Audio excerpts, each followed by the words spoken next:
प्रधानमंत्री नरेंद्र मोदी और नार्डिक देशों की सरकारों के प्रमुखों ने डेनमार्क में भारत नार्डिक शिखर सम्मेलन में भाग लिया। ये दूसरा मौका है जब भारत नार्डिक शिखर सम्मेलन का हिस्सा बना है। विदेश मंत्रालय के ट्वीट के मुताबिक उभरती प्रौद्योगिकियों, निवेश, स्वच्छ ऊर्जा, आर्कटिक अनुसंधान जैसे क्षेत्रों में बढ़ावा देना इस शिखर सम्मेलन का अहम लक्ष्य है। प्रधानमंत्री नरेंद्र मोदी डेनमार्क की अपनी सार्थक यात्रा के बाद पेरिस पहुंच गए। इस दौरान वहां उन्होंने भारतीय समुदाय के लोगों से मुलाकात की। पेरिस में एक छोटे से पड़ाव के दौरान मोदी इमैनुएल मैक्रों से मुलाकात करेंगे। अप्रैल में फ्रांस के राष्ट्रपति के रूप में फिर से चुने जाने के बाद मैक्रों के साथ बैठक करने वाले मोदी विश्व के पहले नेता होंगे। पंजाब कांग्रेस के पूर्व अध्यक्ष नवजोत सिंह सिद्धू पर कांग्रेस पार्टी जल्दी सख्त अनुशासनात्मक कार्रवाई कर सकती है। एक दिन पहले ही पार्टी विरोधी गतिविधियों का आरोप लगाते हुए कांग्रेस के पंजाब प्रभारी हरीश चौधरी ने केंद्रीय नेतृत्व से सिद्धू से जवाब तलब कर उनके खिलाफ कार्रवाई की मांग की थी। लगातार बढ़ती महंगाई को देखते हुए भारतीय रिजर्व बैंक ने रेपो रेट को 4% से बढ़ाकर 4.40% कर दिया। यानी आपकी ईएमआई और लोन महंगा होने वाला है।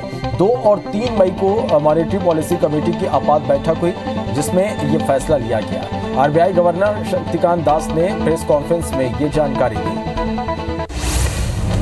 यमुनोत्री धाम में पिछले 24 घंटे में हार्ट अटैक से 3 तीर्थ यात्रियों की मौत हो गई। तीनों यात्रियों की उम्र 60 साल से ज्यादा है। ये तीनों यात्री राजस्थान, मध्य प्रदेश और उत्तर प्रदेश के रहने वाले थे, जो 4 धाम की यात्रा पर निकले हुए थे। इन मौतों के बाद प्रशासन ने पैदल पड़ाव में ऑक्सीजन व्यवस्थाओं को दुरुस्त करने के आदेश दिए हैं। सांसद नवनीत राणा और उनके विधायक पति रवि राणा को मुंबई सेशन कोर्ट ने बड़ी राहत दी है। कोर्ट ने राणा दंपति को जमानत दे दी। इसके साथ ही कोर्ट ने कहा कि अगर ऐसा दोबारा किया गया तो जमानत रद्द हो जाएगी। इसके अलावा वे सबूतों से छेड़छाड़ नहीं करेंगे और कोई प्रेस कॉन्फ्रेंस नहीं करेंगे। सांसद नवनीत राणा और उनके पति रवि राणा की जमानत को लेकर पूर्व सीएम देवेंद्र फडणवीस ने कहा कि देश में हनुमान चालीसा बोलने पर राजद्रोह का गुनाह लगता है। इससे मूर्खतापूर्ण बात और क्या हो सकती है। यह सरकार की मूर्खता थी। आज कोर्ट ने जमानत देकर इस मूर्खता को उजागर कर दिया है। महाराष्ट्र में आज लाउड स्पीकर विवाद गहरा सकता है। एमएनएस चीफ राज ठाकरे ने की अपील की है कि अगर आप लाउड स्पीकर से अजान बजते हुए सुनते हैं तो उन्हीं जगहों पर लाउड स्पीकर पर हनुमान चालीसा बजाएं। इसके बाद राज्य में सुरक्षा कड़ी कर दी गई है।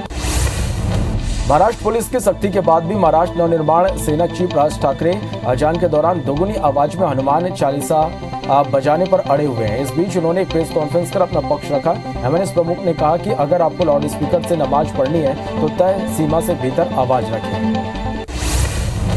महाराष्ट्र में लाउड स्पीकर विवाद पर शिवसेना नेता संजय राउत का बड़ा बयान सामने आया। उन्होंने कहा कि आज मंदिरों में लोग लाउड स्पीकर से आरती नहीं सुन पाएंगे, इसलिए मैं हिंदुओं के लिए आज काला दिन मानता हूं। भाजपा ने जिस प्रकार की राजनीति राज ठाकरे जी के साथ शुरू की, उस वजह से आज काला दिन है।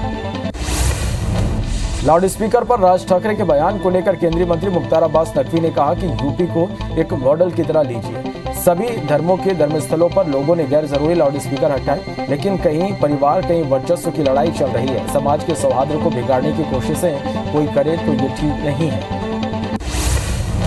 राजस्थान के सीएम अशोक गहलोत ने कहा कि हिंसा के मामले में कोई समझौता नहीं किया जाएगा। दंगा किसी कीमत पर नहीं होना चाहिए। कहीं तनाव होगा तो कार्रवाई की जाएगी। इसमें जो भागीदार बनते हैं, चाहे वो किसी भी धर्म का हो, पार्टी का हो, जाति का या वर्ग का हो, सभी के साथ समान व्यवहार किया जाएगा। जोधपुर हिंसा मामले में अब तक 100 से ज्यादा लोगों को गिरफ्तार किया जा चुका है। वहीं लगभग 13 एफआईआर दर्ज की गई है। हर छोटी बड़ी घटना पर पैनी नजर रखी जा रही है। 10 इलाकों में कर्फ्यू लगाया गया है। जोधपुर में अभी स्थिति नियंत्रण में है। कमिश्नर ने लोगों से शांति बनाए रखने की अपील की है। जोधपुर में कर्फ्यू जारी है। कानून व्यवस्था बनाए रखने के लिए सड़कों पर पुलिस की तैनाती की गई है। सुरक्षा के पर्याप्त इंतजाम किए गए हैं। यहाँ पर एक डिप्टी एसपी, एक एडिशनल एसपी, इंस्पेक्टर और सभी रैंक के अधिकारी मौजूद हैं। जोधपुर एडीसीपी रघुनाथ गर्ग ने ये जानकारी दी है। राजस्थान के जोधपुर में हिंसा वाले इलाकों में अगले 2 दिनों तक सभी स्कूल बंद रहेंगे। जिन स्कूलों में बोर्ड परीक्षाएं होनी है वे स्कूल खुले रहेंगे। जोधपुर डीएम हिमांशु गुप्ता ने इसकी जानकारी दी है। शहर में ईद से पहले सोमवार रात को 2 समुदायों के बीच खूनी संघर्ष हुआ था। लंबे इंतजार के बाद खरगोन शहर में पूरी तरह से कर्फ्यू हटाया गया। कर्फ्यू हटने के बाद सभी दुकानें, बाजार और धार्मिक स्थल खुलेंगे। यह फैसला शांति समिति की बैठक के बाद लिया गया। एसडीएम मिलिंद ढोके ने जानकारी दी है। सिवनी में मॉब लिंचिंग मामले में एक वीडियो वायरल हो रहा है। वीडियो में 10 से 15 लोग हाथ में लाठियां लेकर पिटाई कर रहे हैं। पीड़ित आदिवासी जमीन पर हाथ जोड़कर लोगों से माफी मांग रहा है। इस दौरान पीड़ित युवकों के साथ अभद्र भाषा का भी उपयोग किया जा रहा है। मध्य प्रदेश के सिवनी में गौ तस्करी के नाम पर आदिवासियों को मारने के मामले में सीएम भूपेश बघेल ने कहा कि सरकार को चाहिए कि पहले जितने भी मवेशी या पशु हैं उनको रखने का इंतजाम करें। जहां तक गौ तस्करी की शिकायत हो तो उसके लिए भी कानून बने हुए हैं जिसके तहत कार्रवाई होनी चाहिए। किसी को कानून अपने हाथ में नहीं लेना चाहिए। बलरामपुर में सीएम भूपेश बघेल ने स्वामी आत्मानंद स्कूल का निरीक्षण किया। इस दौरान प्रभारी मंत्री शिव डहरिया और संसदीय सचिव चिंतामणि महाराज भी मौजूद रहे। सीएम ने Swami Atmanand English medium school के बच्चों से चर्चा की और प्रवेश पढ़ाई परीक्षा की जानकारी ली। अंबिकापुर में सीएम भूपेश बघेल शंकरगढ़ पहुंचे। मौसम खराब होने के कारण सीएम भूपेश यहां कार से पहुंचे। इस दौरान सीएम ने जनपद कार्यालय का निरीक्षण किया, साथ ही दिव्यांगों को ट्राईसाइकिल का भी वितरण किया।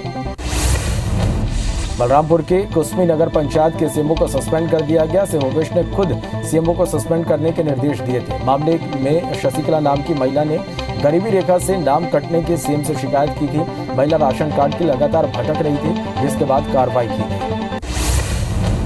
बिजली संकट को लेकर भोपाल में हुई शिवराज कैबिनेट की बैठक में इस पर चर्चा की गई। इसके मुताबिक सरकारी बंगलों और दफ्तरों में सौर पैनल लगाए जाएंगे। 1250 मेगावाट के सोलर प्लांट स्थापित होंगे। कैबिनेट ने कोरोना काल में बिजली बिल माफी का समर्थन किया है। छिंदवाड़ा पहुंचे कांग्रेस सांसद नकुलनाथ ने बीजेपी पर निशाना साधते हुए कहा कि महंगाई की मार से जनता परेशान है। उन्होंने अपने कार्यकर्ताओं से कहा कि कांग्रेस का कार्यकर्ता प्रचार करने में पीछे है, जबकि भाजपा के लोग काम करते कम है, काम का प्रचार ज्यादा करते हैं। एमपी में चुनाव से पहले सीहोर कांग्रेस को बड़ा झटका लगा। यहाँ बड़ी संख्या में कांग्रेस पदाधिकारी बीजेपी में शामिल हुए और बताया जा रहा है कि कांग्रेस के सीहोर से पूर्व प्रत्याशी भी बीजेपी में शामिल होंगे। सीएम और प्रदेश अध्यक्ष वीडी शर्मा की उपस्थिति में सदस्यता लेंगे। पीएम मोदी के बतौर प्रधानमंत्री 8 साल पूरा होने पर मध्य प्रदेश में बीजेपी भव्य आयोजन करेगी। पूरे प्रदेश में मोदी साल पर पूरे धूमधाम से इसे मनाया जाएगा। इसके लिए बीजेपी प्रदेश अध्यक्ष वीडी शर्मा ने महामंत्रियों और संगठन महामंत्रियों के साथ बैठक की और आगामी कार्यक्रमों पर चर्चा हुई।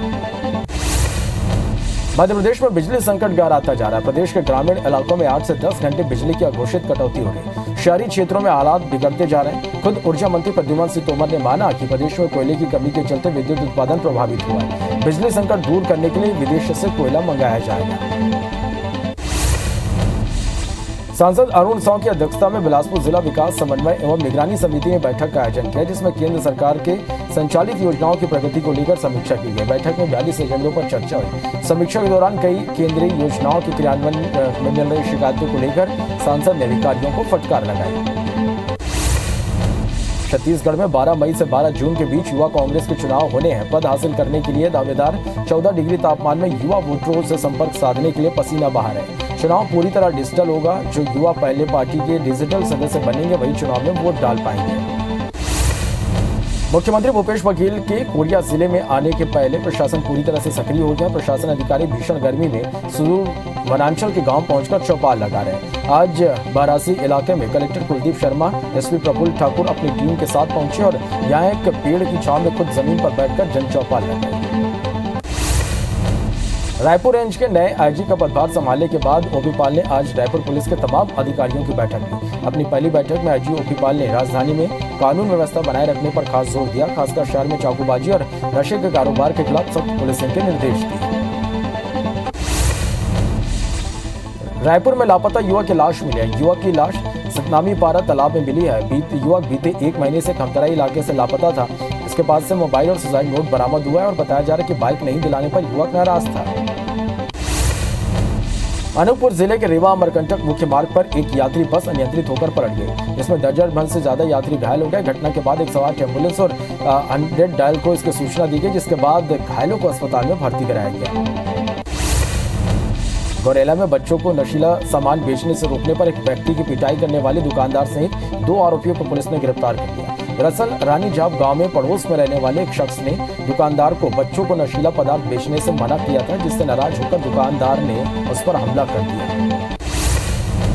धमतरी जिले के जंगलों में आए दिन अतिक्रमण के मामले सामने आ रहे हैं, जिस पर रोक लगाने वन विभाग कोई ठोस कार्रवाई नहीं कर रहा है। ऐसे में अतिक्रमणकारियों के हौसले बुलंद हैं, जिससे नाराज मोहलाई गांव के ग्रामीणों ने जंगल में अतिक्रमण हटाने की मांग जिला प्रशासन से की है। साथ ही अतिक्रमण नहीं हटाने पर आंदोलन की चेतावनी दी गई है। जगदलपुर में 3 जगहों पर संग्रहण केंद्र बनाकर 110 करोड़ रुपए की धान को रखा गया है, लेकिन सुरक्षा के पर्याप्त इंतजाम नहीं किए जाने की वजह से धान खराब हो रहे हैं। अनार संग्रहण केंद्र में हालत तो ये है कि यहाँ बारिश की वजह से धान अंकुरित हो रही है।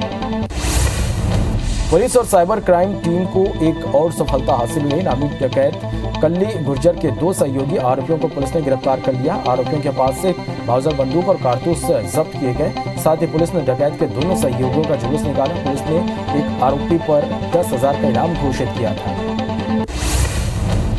कोरिया के मनेंद्रगढ़ पुलिस ने यात्री बस में पॉकेटमारी करने वाली 3 महिलाओं को गिरफ्तार कर लिया। ये महिलाएं नए तरीके से पॉकेटमारी की घटना को अंजाम देती थी।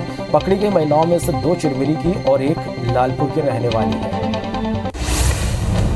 धमतरी जिले के नगरी क्षेत्र के घटुला के जंगल में जंगली सुअर के हमले से 2 महिला सहित 3 लोग घायल हो गए। तीनों घायल को इलाज के लिए नगरी अस्पताल में भर्ती कराया गया। वहीं घटना की जानकारी मिलने के बाद वन विभाग की टीम मौके पर पहुंची और सुअर की तलाश शुरू कर दी।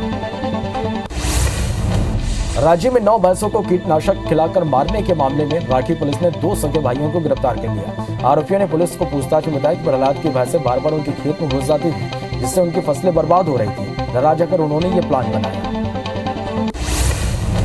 ग्वालियर में बीते दिनों प्रेमी के घर के बाहर अपने आप को आग लगाने वाली छात्रा की आज इलाज के दौरान मौत हो गई, लेकिन मरने से पहले उसने पुलिस के सामने खुलासा किया कि उसके प्रेमी ने उसके साथ शादी का वादा कर दुष्कर्म किया था और बाद में धोखा देकर सगाई कर ली। वहीं पुलिस ने बयान के आधार पर प्रेमी के खिलाफ मामला दर्ज कर तलाश शुरू कर दी है। जबलपुर में अवैध अतिक्रमण पर प्रशासन का बुलडोजर चला। यहाँ धर्मशास्त्र लॉ यूनिवर्सिटी की बेशकीमती जमीन को मुक्त कराया गया, जिसे भू माफिया अजय पांडे ने अवैध रूप से कब्जा कर रखा था। आरोपी ने जमीन पर पोल्ट्री फार्म बनाकर कारोबार भी कर रहा था, जिसकी शिकायतें लगातार जिला प्रशासन के पास पहुंच रही थी। ग्वालियर में राजस्थान से अपनी बहू का इलाज कराने आई महिला के साथ धोखाधड़ी का मामला सामने आया है, जहां एक महिला ने पहले तो प्रसाद के नाम पर बेहोशी की दवा पिला दी और बाद में उसके जेवर और पैसे लेकर फरार हो गई। वहीं घटना के बाद पुलिस ने अज्ञात महिला के खिलाफ केस दर्ज कर उसकी तलाश शुरू कर दी है। बैतूल जिला पंचायत के परिसीमन की प्रक्रिया को जबलपुर हाईकोर्ट में चुनौती दी गई है। मामले पर सुनवाई करते हुए कोर्ट ने राज्य सरकार सहित नर्मदापुरम संभाग के कमिश्नर और बैतूल कलेक्टर के खिलाफ नोटिस जारी कर 4 हफ्तों में जवाब मांगा। याचिकाकर्ताओं का कहना है कि नर्मदापुरम संभाग के कमिश्नर ने बैतूल जिला पंचायत का परिसीमन सुनवाई का मौका दिए बिना ही कर दिया।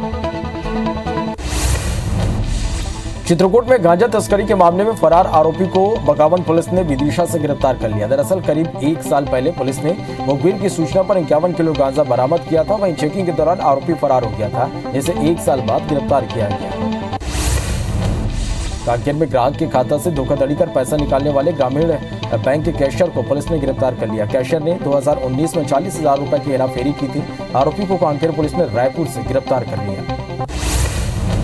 बिलासपुर के परसाकोल ब्लॉक के लिए कोयला खनन की अनुमति पर रोक लगाने के मामले में हाईकोर्ट में सुनवाई हुई। याचिकाकर्ताओं का कहना है कि अडानी एक निजी कंपनी है और कोयला खनन के लिए राज्य सरकार जमीन अधिग्रहण नहीं कर सकती।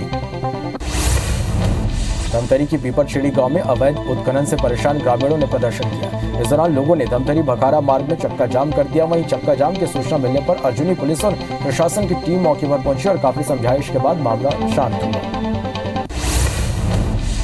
इंदौर पुलिस महकमे में नई टेक्नोलॉजी के साथ ड्रोन सिस्टम उतारा जा रहा है। यह ड्रोन भीड़ भरे इलाकों में कानून व्यवस्था में उपयोगी साबित होगी। फिलहाल इसका ट्रायल पूरा हो चुका है। इस ड्रोन की खासियत यह है कि इसमें माइक सिस्टम है, जिससे अनाउंस भी किया जा सकता है। सायरन भी है, जिससे कम समय में अलग अलग क्षेत्रों की निगरानी की जा सकती है। सरगुजा जिले के सीतापुर मैनपाट और बतौली इलाके में इन दिनों आम की अच्छी पैदावार हुई है, जिससे यहाँ के किसान काफी खुश हैं। आने वाले समय में लोगों के घरों में सरगुजा के खट्टे आम के अचार पहुंचेंगे और लोगों के स्वाद का जायका भी बढ़ेगा। गरियाबंद में जिला पंचायत भवन में आज विशेष कार्य योजना तैयार की गई, जिसमें निर्णय लिया गया कि विभिन्न जनजातियों की आवश्यकता को देखते हुए बाबा साहब अम्बेडकर के नाम पर एक सांस्कृतिक भवन का निर्माण किया जाएगा। आज की बैठक में विशेष रूप से जिला पंचायत उपाध्यक्ष संजय नेता, समिति के अध्यक्ष सहित कई अधिकारी मौजूद रहे। पटना के ग्राम फटी में एक मजदूर को 30 लाख का जेम्स उज्जवल का हीरा मिला, जिससे उसकी किस्मत चमक उठी। हीरे का वजन 11.88 कैरेट बताया जा रहा है। जिसे मजदूर ने हीरा कार्यालय में जमा करवा दिया। अब आने वाले हीरा का ऑप्शन में इसे रखा जाएगा और इसे नीलाम किया जाएगा। 12% रॉयल्टी काटकर शेष पैसा हीरा पाने वाले व्यक्ति को दे दिया जाएगा। इंदौर साइबर ठगी से लोगों को बचाने के लिए अब पुलिस आम जनता के बीच जा रही है। इस कड़ी में इंदौर डीसीपी अमित तोलानी शहर के मध्य क्षेत्र सदर बाजार में पहुंचे, जहां साइबर अपराधों से बचने के लिए लोगों को टिप्स दिए गए। दरअसल इंदौर पुलिस और क्विक हील फाउंडेशन पुणे के साथ मिलकर साइबर शिक्षा से साइबर सुरक्षा अभियान चलाया जा रहा है। वर्षा के जल को संग्रहण करने के लिए नगर निगम ने शहर के प्रसिद्ध धर्म स्थलों के धर्म गुरुओं के साथ इंदौर के खजराना गणेश मंदिर में बैठक आयोजित की। कलेक्टर मनीष सिंह, निगम आयुक्त प्रतिभा पाल सहित धर्मगुरु शामिल हुए। इस बैठक का उद्देश्य वर्षा के पानी का संचय करना, जिससे गर्मी में पानी की समस्या न हो।